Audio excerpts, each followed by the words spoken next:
Welcome to the world of iToy. Now, you're probably raring to get going with it, but if you haven't played games using iToy before, there's just a few things you need to know to help you get the most fun out of it.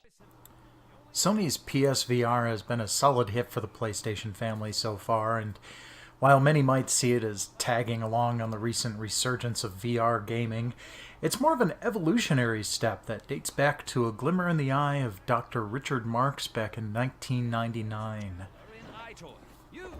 7 years before Xbox's Kinect device would make your body a controller, the iToy released for the PlayStation 2 along iToy Play.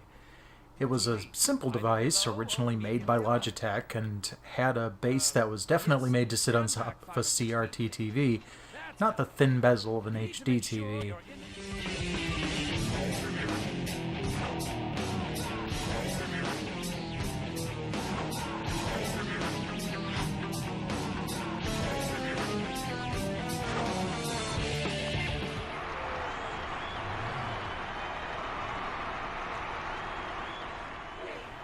Over the next 5 years, the iToy would go on to sell over 10 million units. More iToys were sold than Dreamcasts or Saturns.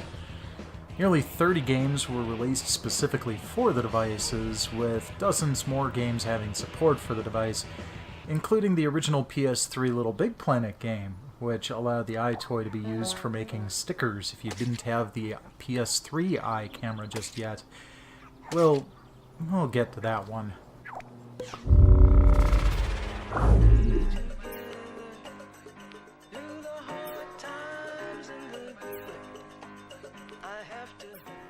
Most of the games released specifically for the iToy were first-party Sony titles.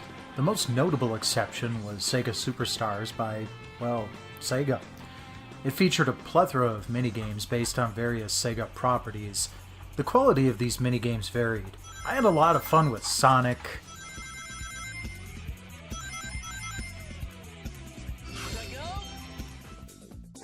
Monkey Ball,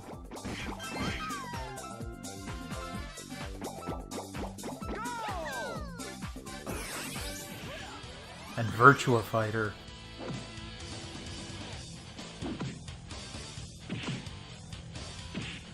Excellent. But Space Channel 5 was kind of unplayable. It was probably just because of my environment, but other games were a lot more forgiving.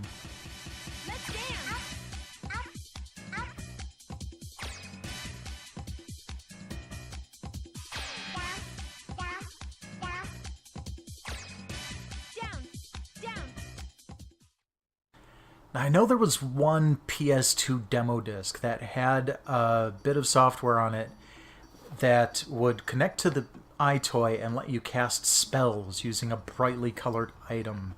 You could use a plastic cup, some earmuffs, an orange, anything that would stand out from the background, and the software would track that as your quote-unquote wand. Drawing specific shapes on the screen would make different effects occur. It was simple, but it tracked much better than just general body tracking. Sony learned from this, and in 2009, they released the PlayStation Move controller for the PS3 eye camera.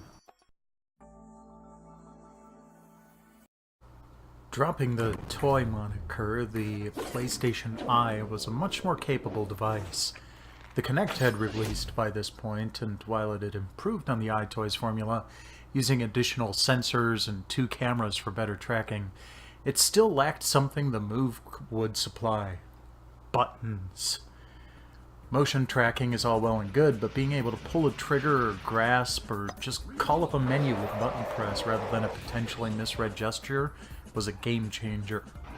That tactile option was what had driven the Wii's success, so Sony decided to combine what they learned from their own history in the iToy, bringing in a little bit of that Wii magic and making it their own with Move.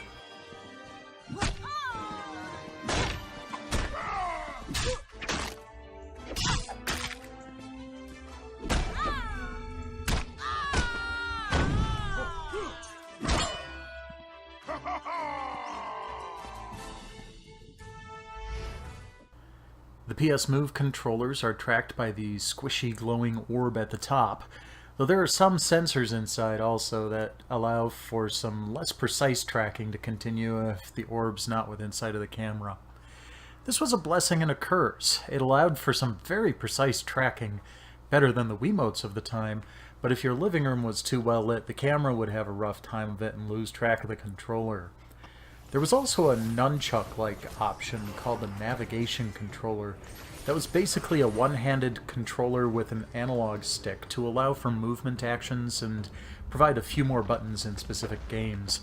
It wasn't a necessity.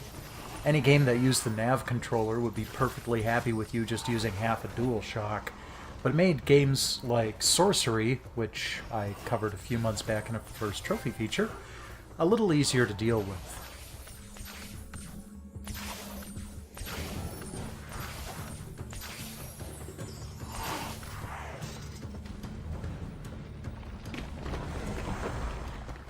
"2012 would see the release of the ambitious Wonder Book, basically a physical book with large QR codes on every page to allow the software to overlay graphics on what the camera saw, kind of like an elaborate pop-up book. One of my favorite Move games is the Wonder Book Book of Spells, based on the Harry Potter world. Your Move controller becomes a wand used to conjure spells from the world of wizards, as you learn about them from Miranda Gazzock's casting textbook. It even featured interaction with the Pottermore website to grab the house you'd been sorted into, go Ravenclaw, and the wand that had selected you.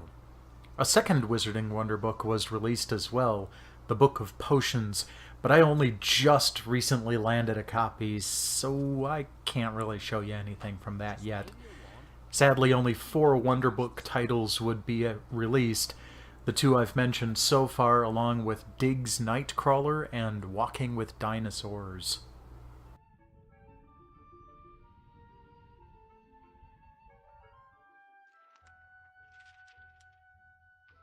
I am most impressed. 15 house points.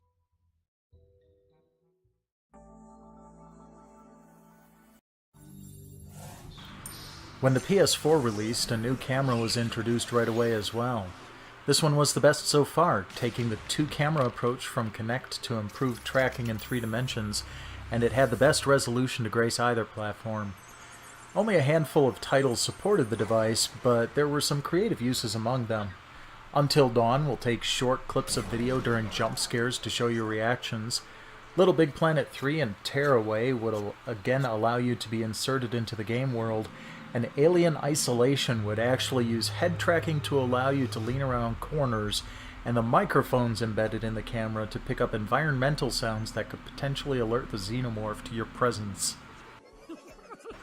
The free Playroom title had some mini-games that would use the light bar now built into every DualShock 4 just like the Move controllers, but also had a mode where you could put on a show using the new share button. That unfortunately led Sony to find out the hard way that if you give someone the ability to do something stupid, they will.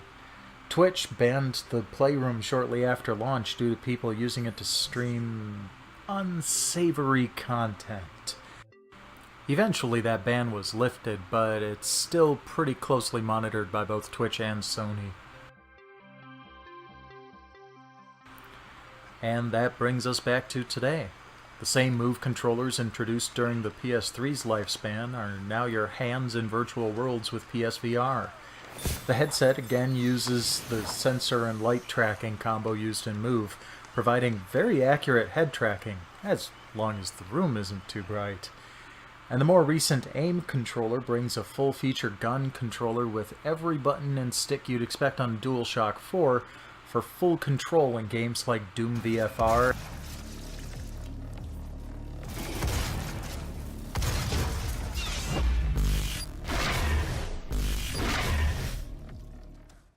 and Wraith.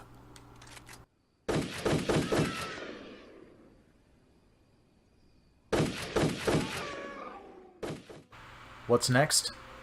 We don't know yet, but you can bet a new PSVR is probably in the works. Will it continue to use a camera? That I really don't know, but I think given the explosion of live streaming, there will probably be at least some camera attachment for the PS5 and beyond.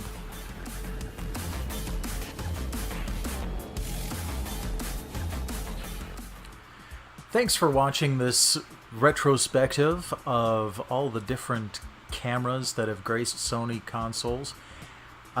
Because this is a 5 Thursday month in May of 2018, I am doing a giveaway. And my giveaway this month is going to involve one of each camera. There will be an iToy, a PS3i, and a PS4 camera.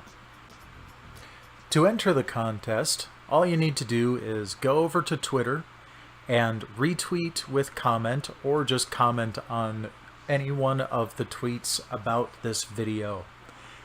And in your response, include the name of the game that I mentioned during this video that I had previously covered in one of my other features.